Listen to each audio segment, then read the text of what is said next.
irratti effektii baay'ee vaayiraal ta'ee dhufe tokkotu jira. Isa isinitti agarsiisa. Hiriyoota keessaniif sheer godhaa. Koppii liinkii gochuu akka hin dagannee gara sarchi batanii tiktooka keessa footoo animeeshin jettee sarchi goota.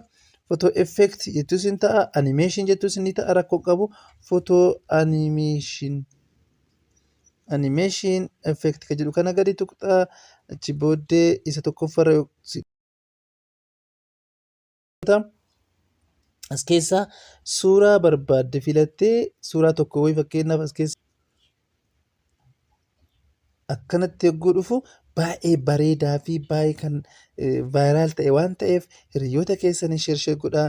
Sekendii hanga barbaaddee gadi qabdee waraabbattee akka barbaaddetti vaayiraal ta'a waan ta'eef koppii liinkii gochuu akka hin daganne